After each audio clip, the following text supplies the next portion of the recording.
नमस्कार सभी को, स्वागत है मेरे YouTube चैनल टेक्निकल कॉल में। आज इस वीडियो में हम पढ़ेंगे कंप्यूटर मेमोरी की पूरी जानकारी हिंदी में।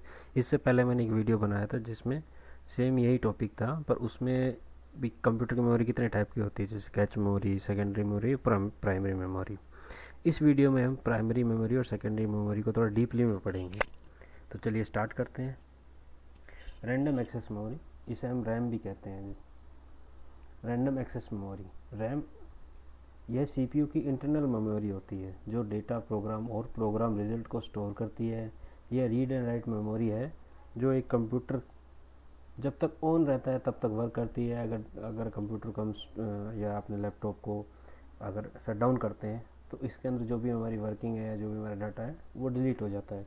इस मेमोरी को रैम इसलिए कहा जाता है क्योंकि इसमें मेमोरी की लोकेशन को रैंडम सेलेक्ट किया जाता है। पावर ऑफ होने पर इसमें स्टोर डाटा लॉस्ट हो जाता है। इसे वॉलेटाइल मेमोरी भी कहा जाता है।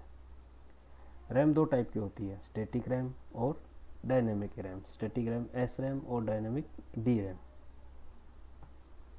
स्टैटिक रैम, जैसे कि आप फोटो में देख रहे हैं कि इसके अंदर वर्ड से छोटी छोटी चिप्स वगैरह लगी हैं, जैसे स्टैटिक वर्ड यही इंडिकेट करता है कि जब तक पावर ऑन है तब तक मेमोरी में डाटा स्टोर किया जा सकता है। हालांकि वॉलेटाइल नेचर होने के कारण पावर ऑफ हो जाने पर डेटा लॉस्ट हो जाता है। जैसे एस रैम चिप्स 6 ट्रांजिस्टर के मैट्रिक्स का उपयोग किया जाता है और कैपेसिटर, इसमें जैसे कैपेसिटर नहीं होता। ट्रांजिस्टर को लीकेज से रोकने के लिए बिजली की आवश्यकता नहीं पड़ती है, इसलिए एस रैम नियमित रिफ्रेश नहीं होती है। उसके बाद हमारी आती है डायनेमिक रैम। एस रैम के ठीक विपरीत डी रैम डाटा को मेंटेन रखने के लिए लगातार रिफ्रेश होती है। एस रैम में हम डाटा को बार बार रिफ्रेश नहीं कर सकते। यह मेमोरी एक रिफ्रेश सर्किट पर रखकर किया जाता है जो प्रति सेकंड कई सौ बार डाटा को रीराइट कर सकता है। जैसे हम देखते हैं कि अगर बार हम रिफ्रेश करें तो हमारी ये इफेक्ट सीधा रैम पर जाता है, और एस रैम के ऊपर हम ये चीज़ नहीं कर सकते हैं। सिस्टम रिफ्रेश भी करते हैं तो सिस्टम क्या करेगा, हैंग मोड में चला जाएगा। डायनेमिक रैम का यूज़ करने से क्या होता है कि हमारा सिस्टम हैंग नहीं करता है। डी रैम को अधिकांश सिस्टम में यूज़ किया जाता है क्योंकि यह सस्ता और छोटा होता है। सभी डी रैम मेमोरी सेल से बने होते हैं जो एक कैपेसिटर और एक ट्रांजिस्टर से बना होता है। कुछ एन रैम हम यूज़ करते हैं, जैसे FPM DRAM। FPM DRAM का मतलब हुआ fast page mode dynamic RAM random access memory. यह मेमोरी परंपरागत DRAM की तुलना में थोड़ी फास्ट होती है। इस मेमोरी में एक्सेस टाइम को इम्प्रूव किया गया है। जैसे ही यह मेमोरी के पड़ोसी लोकेशन को एक्सेस करने के लिए रॉ एड्रेसेस को सिर्फ एक बार भेजती है। मान के चलो हमें डाटा उठाना है तो इस रैम के थ्रू हम इजीली डाटा को उठा सकते हैं, और जो हमने उस एड्रेस या उस लोकेशन को इसको फॉरवर्ड किया है सिर्फ ये उसी के लोकेशन से डाटा उठाती है। उसके बाद हमारी आते हैं EDO रैम। EDO रैम का मतलब extended data output dynamic random access memory है। यह फर्स्ट पेज मॉड्यूल का इम्प्रूव वर्जन है क्योंकि FPM की तुलना में लंबे समय तक वैलिड डाटा को रख सकती है। इस फीचर के कारण इसे एक्सटेंडेड आउट के रूप में जाना जाता है। सन 1993 में इसने FPM DRAM की जगह लेना शुरू कर दिया था, यानी DRAM। यह डाटा इन्फॉर्मेशन को 265 बाइट्स को स्टोर कर सकती है। SDRAM। SDRAM का मतलब है synchronize dynamic random access memory. Synchronize शब्द सिस्टम बस के साथ अपने सिंक्रोनाइजेशन फीचर को रेफर करता है। इस DRAM की तरह एक स्टार्टअप सीक्वेंस की आवश्यकता होती है। हालांकि DRAM में सिग्नल जनरेशन मुश्किल नहीं होता, यह EDO DRAM के रूप में दोगुनी फास्ट है। SDRAM का उपयोग करने का प्रमुख डिवाइस SDRAM का उपयोग करने का प्रमुख डिसएडवांटेज में एक यह है कि यह सिंगल डाटा रेट में काम करती है, जो इसके प्रति क्लॉक साइकिल के लिए केवल एक टास्क करने की अनुमति देता है। मतलब इसका डिसएडवांटेज ये बताया गया है कि सिर्फ सिंगल डेटा रेट में काम करती है, और जो प्रति साइकिल जो क्लॉक रेट जो बनता है तो सिंगल क्लॉक में सिंगल वर्क करेगी। DDR-SD RAM. DDR-SD रैम का मतलब मीनिंग ये हुआ कि double data rate. SD RAM को single data rate, SD RAM को अल्टरनेटिव देने के लिए पेश किया गया है। SD रैम की तुलना में इसकी स्पीड बेहतर है और एनर्जी भी कम लगती है। इस मेमोरी का डाटा ट्रांसफ़र रेट डबल होता है क्योंकि यह क्लॉक के दोनों साइड में डाटा भेजने में सक्षम है। दोस्तों मोस्टली जो रैम है अब जिसे हम पढ़ते जा रहे हैं ये अपर वर्जन है कि भी पहले डी रैम आया, फिर SD रैम आया, फिर DDR रैम है। जैसे हम आगे चलते हैं तो DDR2 SD रैम आ गया। 2003 में DDR2 SD रैम का जन्म हुआ था। यह double data rate type 2 SSD RAM है।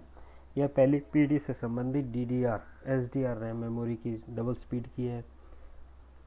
DDR2 का स्टैंडर्ड 400 से 800 या इससे भी अधिक के बीच हो सकता है। DDR की तुलना में इसका परफॉर्मेंस बेहतर है क्योंकि इसकी input output buffer version frequency double होती है।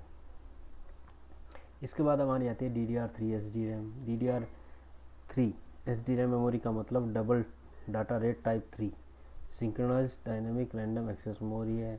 इसे सन 2007 में पेश किया गया था। यह DDR2 का इम्प्रूव वर्जन है क्योंकि इसका स्पीड DDR2 की तुलना में डबल है और पावर खपत भी कम है। यह वही है जो वर्तमान में बाज़ार में प्रचलित है। हालांकि जल्द ही DDR4 द्वारा इसे रिप्लेस किया जा सकता है। इसका ट्रांसफ़र रेट 800 से 1600 Mbps तक हो सकता है।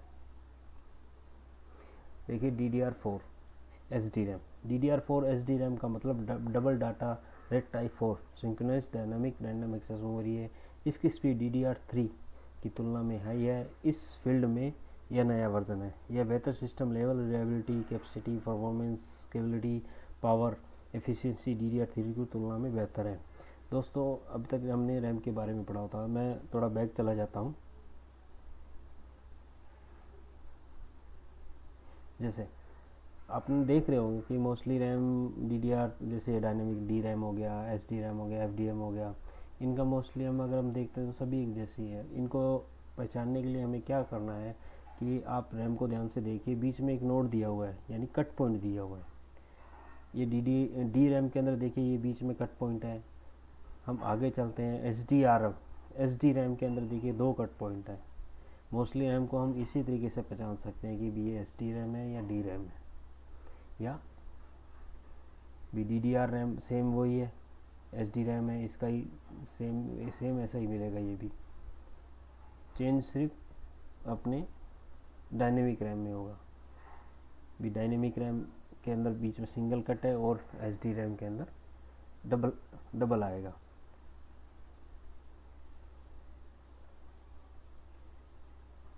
अब हम पढ़ते हैं रीड ओनली मेमोरी। ये सेकेंडरी मेमोरी है। रोम का मतलब रीड ओनली मेमोरी है। मेमोरी होती है जिसे हम केवल रीड कर सकते हैं लेकिन उस पर राइट नहीं कर सकते। इस प्रकार की मेमोरी नॉन वोलेटाइल मेमोरी होती है।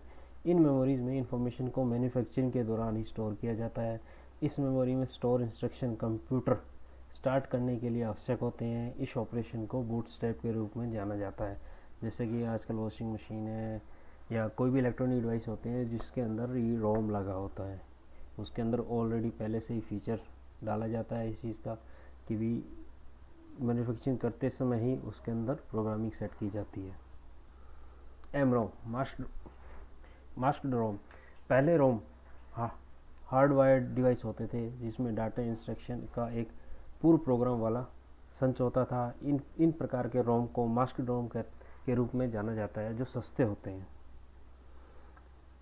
PROM programmable read only memory.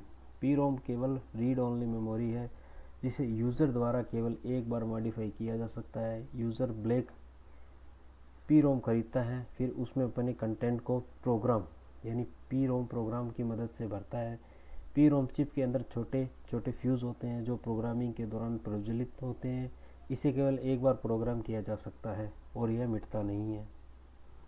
इसके बाद अब आ जाता अपना EPROM erasable and programmable read only memory. Erasable program read only memory को अल्ट्रा वायलेट लाइट से 40 मिनट तक एक्सपोज करके मिटा सकता है।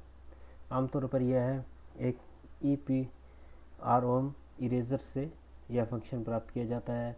यह प्रोग्रामेबल रीड ओनली मेमोरी है जिसे इरेज किया जा सकता है और पुनः उपयोग में लाया जा सकता है, जैसे डीवीडी, रीड एडिटेबल डीवीडीज आती है अपनी, रेडियो सीडीज़ भी आती हैं।